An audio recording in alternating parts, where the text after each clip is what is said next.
Olá, queridos amigos, queridos irmãos, estamos novamente aqui pelo Grupo União Espírita Nosso Lar, desejando a todos uma linda semana que está por vir e que possamos estar sempre ligados, uns aos outros, por pensamentos positivos, sempre levando o amor à frente de tudo.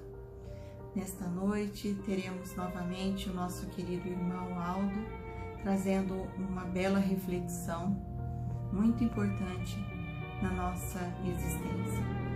Que Jesus possa nesse momento derramar sobre cada um de nós toda a luz de amor, de bondade, que essa luz caia sobre o nosso corpo físico e espiritual, fazendo todas as transformações necessárias ao nosso corpo, à nossa alma, que possamos sentir a Tua presença, Jesus, bem forte dentro de nós, iluminando o nosso coração e irradiando energias muito positivas. E através dessa energia de amor, que possamos agora iniciar a nossa palestra desta noite. Que Jesus nos abençoe e nos fortaleça hoje e sempre. Que assim seja. Olá, queridos irmãos, queridas irmãs, mais uma vez reunidos para o nosso conhecimento, para a nossa reflexão. E hoje, irmãos, eu trago um tema que para alguns vai ser uma coisa um pouco polêmica, que é o tema política e espiritismo. Estamos aí nas vésperas, Um pouquinho mais que uma semana para as eleições e trago esse tema para a gente refletir um pouco. Será que existe relação entre espiritismo e política? O espiritismo ele deve se envolver com os problemas políticos? Se nós pegarmos o livro Brasil, Coração do Mundo, Pátria do Evangelho, psicografia do Chico, e ler esse livro nós vamos ver a disposição dos espíritos superiores, espíritos que quiseram trabalhar para a evolução do nosso Brasil, muitos convidados por Mestre Jesus, a modificar os rumos da nossa pátria. Muitos reencarnando, sendo assim, estando extremamente envolvidos com os processos de independência do Brasil, com a abolição da escravidão, muitos espíritos inspirando os encarnados também para auxiliar na execução, na evolução do nosso Brasil. E nós vamos encontrar bastante espíritas no meio da política. Carbaj Schutel foi o primeiro prefeito de Matão. Ele dizia que em política, em ciência e em religião, só há um norte a seguir, o da verdade. Bezerra de Menezes, foi vereador e deputado pelo Rio de Janeiro. Inovou muito, buscou, através de projetos de lei, regulamentar o trabalho doméstico, visando conceder à categoria aviso prévio de 30 dias. Denunciou os perigos da poluição que já naquela época afetava a população do Rio de Janeiro, promovendo providências para combatê-la. Foi membro, em 1882, das comissões de obras públicas, redação e orçamento. Temos Eurípides Barçanufo, que foi vereador em Sacramento. Então veja, a resposta está aí. E esse tema, amigos, nos permite muitas e muitas reflexões sobre os acontecimentos que nós temos no Brasil, principalmente quanto à corrupção. Como nós devemos nos comportar em relação a isto, como cristãos. E nós vemos que não é fácil, amigos, não é fácil por tudo que nós estamos vivendo, não é fácil controlar o sentimento de revolta diante de tanta injustiça, desonestidade que nós observamos. Não é isso? Nós tivemos a oportunidade do tema julgar, que nós não temos condições de avaliar todas as causas que levam a uma ação, mas que nós podemos sim analisar os fatos e, mediante esses fatos, realizarmos as nossas reflexões. E uma das reflexões, o papel dos nossos irmãos políticos. A corrupção, ela existe por causa ainda do egoísmo, do orgulho. O homem egoísta, ele utiliza a sociedade para alcançar somente o seu progresso material. Esquece que essa conquista da matéria, tudo o que é material, ficará junto com o corpo que vai perecer. Enquanto que ele vai levar para o plano espiritual somente aquilo que realmente pertence a ele, tanto as qualidades quanto as imperfeições. Nós estamos todos, como cristãos, em busca de evolução, aprendendo a trabalhar com novas ferramentas. O poder e a ganância são ainda ferramentas a serem superadas por muitos irmãos que se candidatam aos cargos políticos. E como novo para muitos é um aprendizado. E nem todos conseguem vencê-las nas primeiras tentativas. Igual às séries da escola, não é? Enquanto nós estávamos no primeiro ano, tudo maravilha, desenhos, brincadeiras, coisas mais fáceis. Nas próximas séries vêm as tabuadas, os cálculos, as regras de português, que tornam o aprendizado um pouco mais difícil. Assim também é a vivência dos irmãos na política. Estão sendo apresentadas para esses irmãos novas ferramentas que são verdadeiras tentações para o espírito, para que ele possa aprender a lidar e se conseguir evoluir nesses novos requisitos. Só que muitos irmãos não estão conseguindo. São como as crianças que se lambuzam inteiramente a chupar um sorvete. E não podemos, irmãos, esquecer que mesmo que não aprenda que isto é errado no plano material, ou seja, passam impunes, entre aspas, pela justiça dos homens, ao desencarnarem terão que enfrentar depois a colheita dessas atitudes equivocadas, a perda dos privilégios.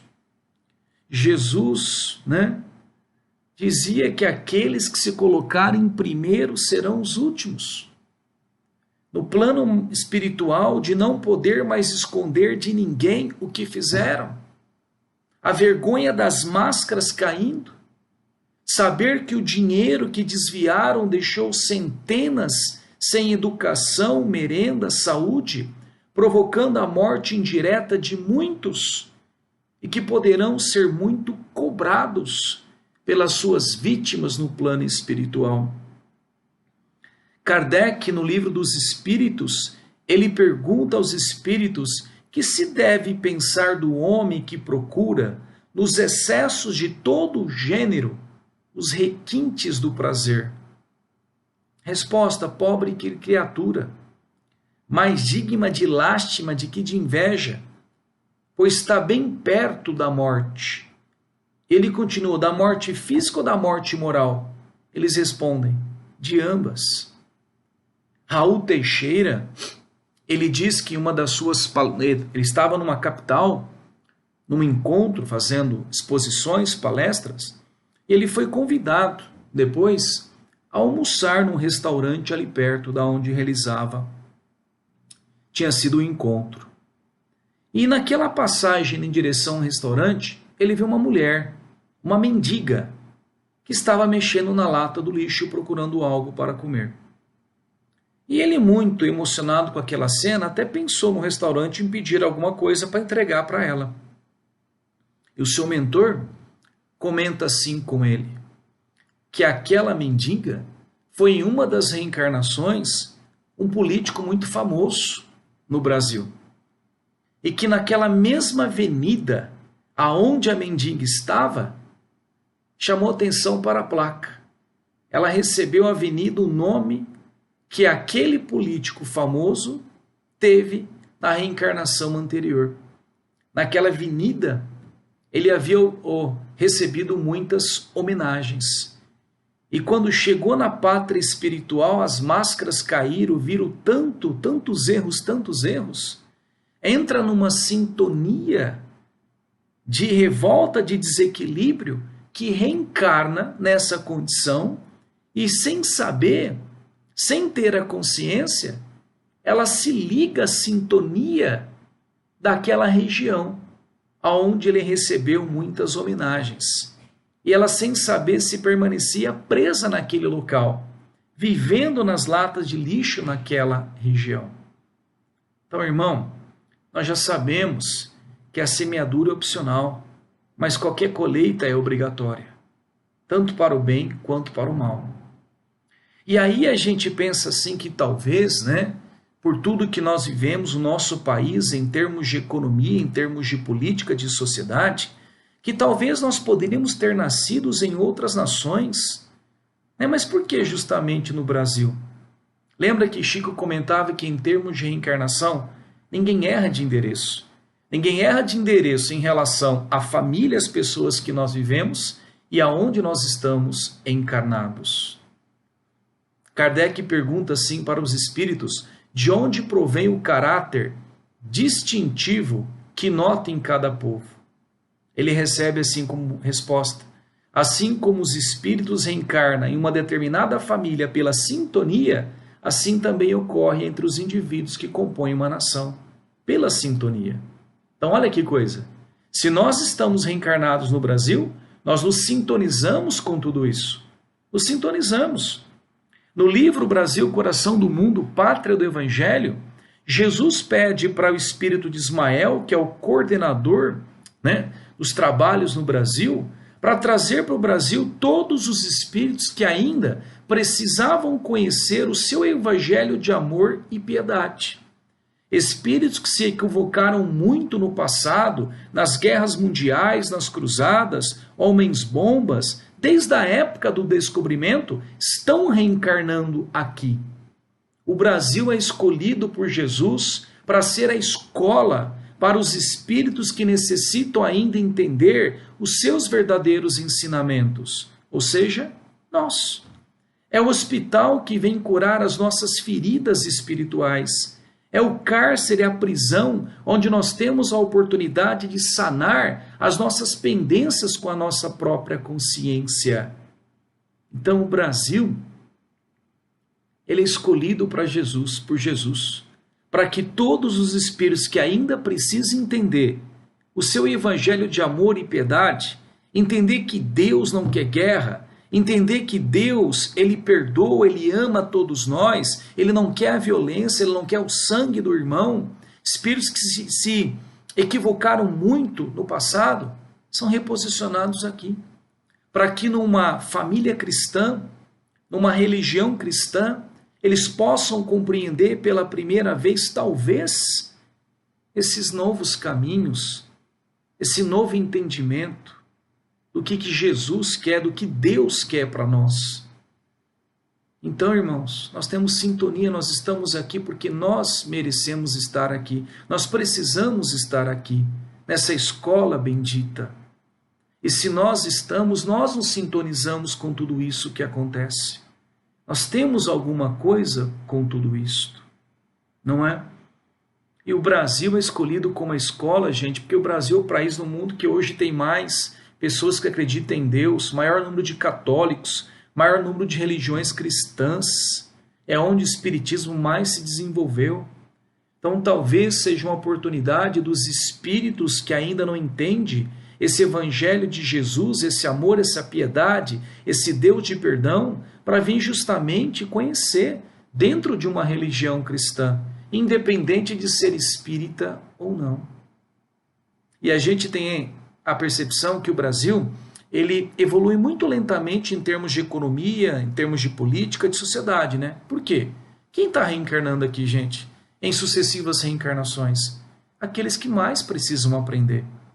Aqueles que ainda precisam conhecer. Então, veja, se a gente reencarnasse no Brasil, né, e aprendesse bem as lições, aí esse espírito desencarna. Se ele voltasse em várias e sucessivas reencarnações, encarnando sempre na mesma pátria, evoluir, se fossem os mesmos espíritos que reencarnavam aqui, quer dizer, a gente já teria uma evolução muito grande na política, sociedade, na economia. Porque haveria, né, essa evolução de aprendizado. Mas às vezes está reencarnando no Brasil pela primeira vez, um espírito que vai ouvir pela primeira vez esses ensinamentos, essa educação diferente do que ele teve. E quando esses espíritos que são ainda crianças nessa evolução, eles vão para alguns cargos como política, como a economia, eles acabam cometendo muitos equívocos, acabam tendo muitas quedas, cedendo muito às tentações. Então veja, né? É lento, porque se é uma escola, como prometido por Jesus, todos terão a oportunidade aqui de refazer, de repensar as suas ações. Então, irmão, se nós temos sintonias com tudo isso, e se a gente falar corrupção, que é o que nós mais pensamos, de quem é a culpa de tanta corrupção? É dos políticos? A culpa é nossa também, irmãos. Porque enquanto como sociedade os políticos são assim, porque nós na maioria ainda somos assim. Não se muda os políticos para mudar o Brasil. Se muda a maneira de pensar de uma nação para mudar os políticos e melhorar o Brasil. Porque você quer ver como é que nós estamos em sintonia? Quer ver como é que nós estamos em sintonia, em maior ou menor grau, com tudo isso que nós vivenciamos? Olha como é que nós estamos em sintonia, irmãos. Quer ver? Logicamente que há exceções, estou dizendo isso analisando fatos da média, não julgando, mas analisando, trazendo para o nosso dia a dia para a reflexão. Quer ver? Sonegação de impostos. O imposto de renda, sonegamos às vezes, não colocamos tudo o que nós ganhamos e usamos às vezes os políticos como justificativas. Eles roubam, larga a mão de sustentar, né, esse pessoal, não é? Se eles fazem assim, vou largar a mão de ser trouxa, eu também vou fazer assim.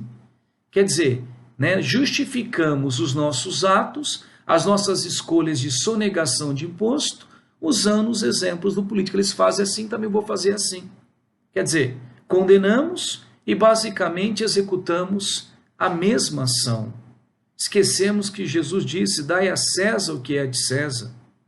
Se eu sou um comerciante que aceito fornecer uma nota de venda de um produto com valor maior do que o custo real, para que a pessoa responsável pela compra fique com uma diferença e repasse o prejuízo para os outros, estou com certeza adubando um novo corrupto, que não pensará duas vezes em fazer a mesma coisa com os bens públicos, se um dia ele for político, superfaturando produtos hospitalares ou se beneficiando de alguma empreiteira, né, em concorrências públicas. Se eu tento corromper um policial para que ele não me aplique uma multa merecida, não sou digno de reclamar das injustiças morais do nosso Brasil.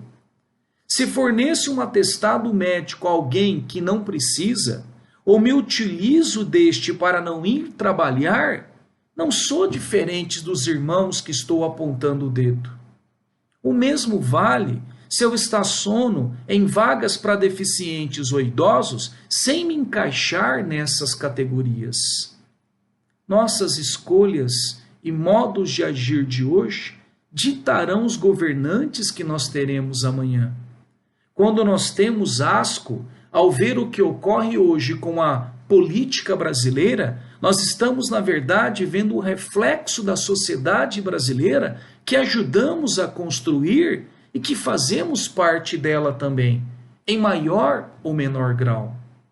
E com isso tudo, irmão, Talvez até o nosso desinteresse em tudo isso, a nossa maneira de viver, nós estamos, como eu disse, criando talvez a cada momento novos políticos corruptos por aceitar, né, que o cidadão que está ao nosso lado também se comporte da maneira assim, adubando.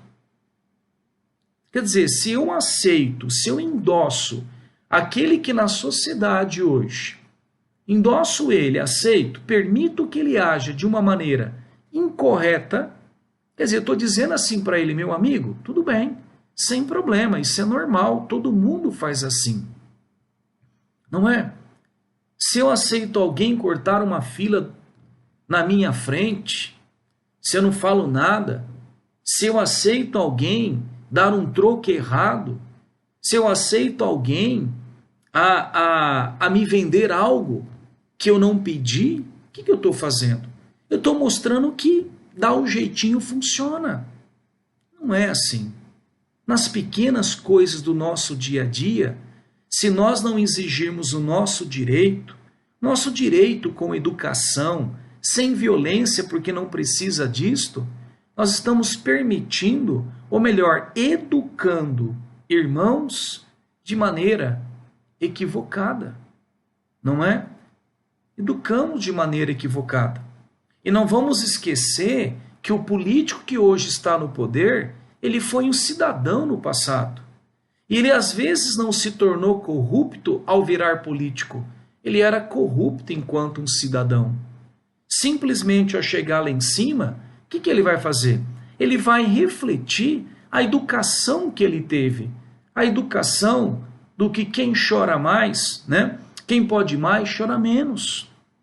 Porque, de certa maneira, é a educação que nós até transmitimos para os nossos filhos, e às vezes é a educação pelo qual nós fomos educados, de pensar somente em nós mesmos, de não olhar o outro, olhar a nossa necessidade acima de qualquer outra coisa.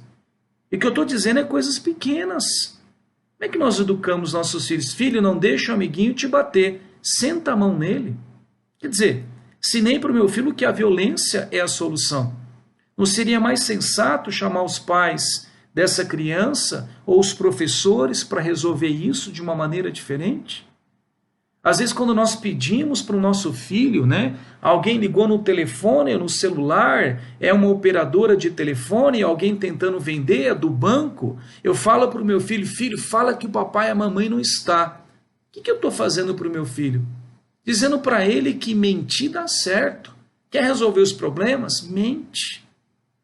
Os nossos irmãos políticos, aqueles que usam da corrupção, o que eles fazem? Eles mentem. Eles não mentem. Essa mentira surgiu lá em cima.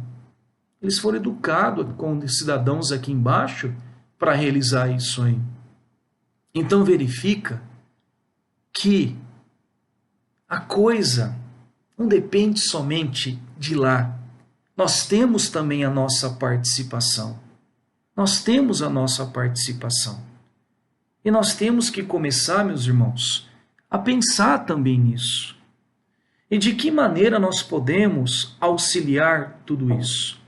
Nós podemos fazer passeatas? Podemos, de maneira pacífica, mostrar que nós não estamos concordando com tudo isso. Podemos, não tem problema. Sair na rua, mostramos que nós queremos algo melhor para nós, que nós não estamos aceitando isso tudo.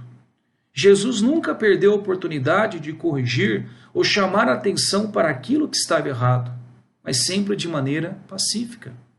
Nós podemos orar pelos nossos irmãos políticos, podemos e precisamos, irmãos.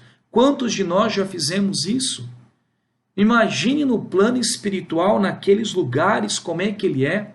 Imagine a influência negativa que esses irmãos sofrem dos irmãozinhos desencarnados que querem toda essa bagunça, toda essa rebeldia. Nós já estudamos que as vibrações, elas influenciam tanto para o bem, tanto para o mal. E às vezes a gente só fica atirando pedras, pedras, pedras, pelos nossos pensamentos negativos desses irmãos que estão na política, nós aumentamos ainda mais a carga de energia ruim, de energias ruins que eles recebem. É jogar gasolina na fogueira. Olha uma pergunta. Será que se nós estivéssemos no lugar deles, troca de posição com eles, nós não cometeríamos os mesmos deslizes? Será que nós estamos prontos também para suportar a tentação do poder? Será que nós não falharíamos também? E não vamos também esquecer que talvez em outras vidas nós já fomos também um político em outras reencarnações e que cometemos os mesmos deslizes. Outra reflexão, todo político é corrupto? E aqueles coitadinhos que no meio de tantas dificuldades tentam cumprir o seu dever honestamente, que nem aparece para nós, que nem ficamos ouvindo. E às vezes colocamos todo mundo no mesmo saco. Não é isso, irmãos? Precisamos orar por esses irmãos, porque imagina a influenciação negativa. Imagina, não é? E precisamos, como eu disse, começar a melhorar ao nosso povo enquanto cidadãos. A semente mais preciosa que nós poderemos plantar é educar um novo cidadão, principalmente os nossos filhos. Nós precisamos quebrar esse ciclo vicioso do dane-se, de olhar simplesmente o meu lado. Precisamos mostrar para os nossos filhos que existe alguém do lado dele que tem os mesmos direitos que ele. Mostrar que às vezes o brinquedo que ele não gosta mais é felicidade de uma outra criança, que a roupa dela é agasalho para alguém que não tem, e que se ele tivesse na situação daquele outro, que ele poderia ser a criança sem brinquedo, sem roupa, e que se ele recebesse uma ajuda, ele ficaria muito feliz. Necessário combater o egoísmo, pois não me deixa pensar no outro, criando um novo cidadão. E como fazer isto? Principalmente pelos nossos exemplos. Gente, um exemplo vale mais do que 1000 palavras, né? A palavra convence, mas o exemplo arrasta. A palavra convence, mas o exemplo arrasta. E nós educamos tanto para o bem quanto para o mal através do exemplo. Porque verifica, se os nossos filhos pegarem a gente jogando papel no chão, ele vai aprender que é normal jogar lixo na rua, no chão. Se ele pegar a gente passando pelo sinal vermelho, ele vai entender que fazer isto no futuro é normal.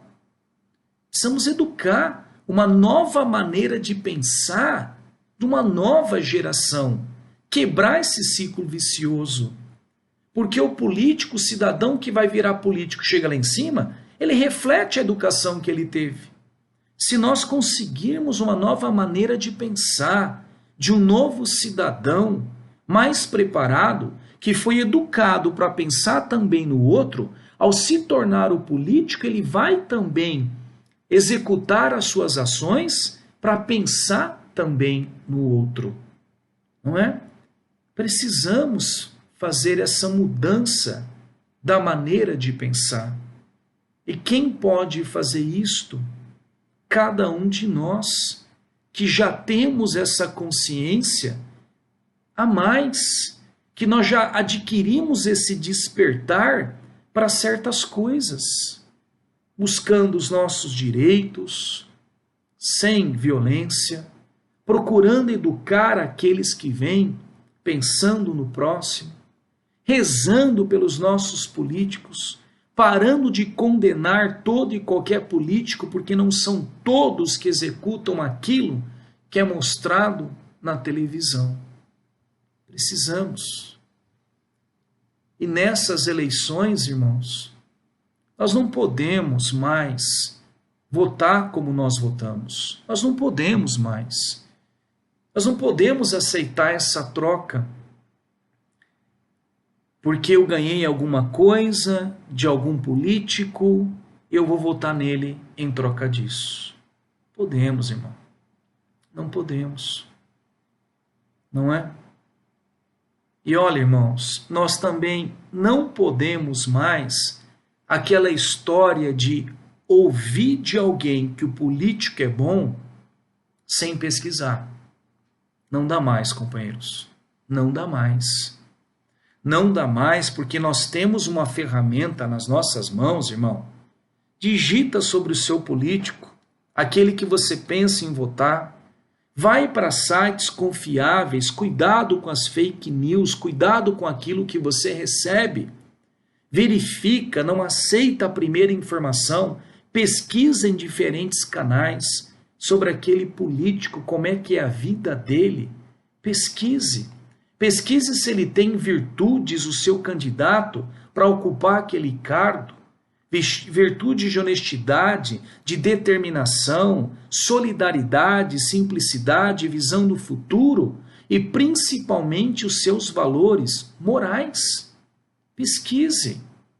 Coloquemos pessoas de bem. Não dá mais para chutar o nosso voto, ficar confiando em telefones sem fio, sem pesquisar. Outra coisa também, irmãos, eu não vou votar em ninguém. Eu não vou votar em ninguém. Vou anular o meu voto branco. Você, irmão, tem sim o livre arbítrio para fazer isso. Mas será que não votar não é simplesmente permanecer como as coisas estão? Permitir que aqueles que estão mal intencionados continuem aonde eles estão? Kardec perguntou no Livro dos Espíritos que pensar do voto de silêncio, prescrito por algumas seitas desde a mais remota antiguidade. O voto de silêncio, do mesmo modo que o voto de isolamento, priva o homem das relações sociais que poderiam facilitar ocasiões para fazer o bem e assim cumprir a lei do progresso. Seu silêncio, por ausência ou omissão, pode trazer consequências maléficas a toda a sociedade. E o cristão não pode ser omisso e, assim, indiretamente, aproveitar-se do mal. Então, às vezes na indecisão, às vezes no fato de não votar, não quero me envolver com isso, eu estou indiretamente contribuindo para o mal. Está aqui, pesquise. A gente talvez até, mesmo pesquisando, pode até errar, mas estaremos com a nossa consciência que nós fizemos algo diferente, nós procuramos algo diferente das nossas escolhas que nós tivemos no passado.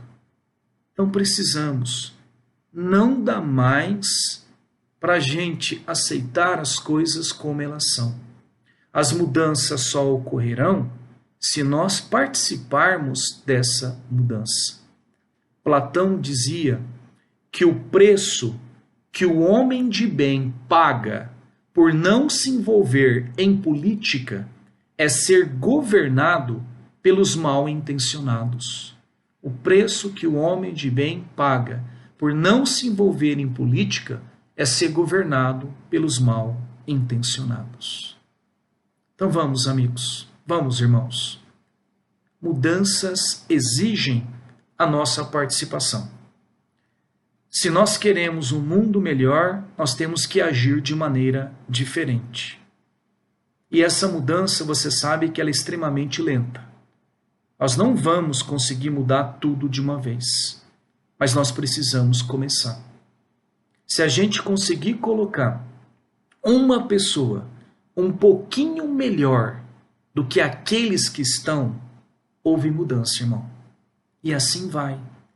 E a nossa mudança de postura na sociedade, exigindo os nossos direitos, educando essas novos jovens, essas crianças com um novo pensamento, elas vão também fazer escolhas melhores.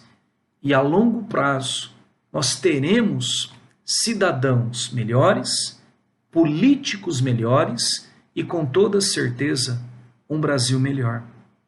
Ô amigo, lembre-se, você é um espírito eterno. Você terá todo o tempo, mas esse tempo, ele necessita de, em cada vestimenta que você tem na matéria, de você colocar um pouquinho de melhoria, um pouquinho do bem, um pouquinho do bom caminho na sua trajetória, tanto da sua evolução espiritual, para com todos aqueles que você convive e também para com a sociedade como um todo. É isso aí, amigos. Obrigado.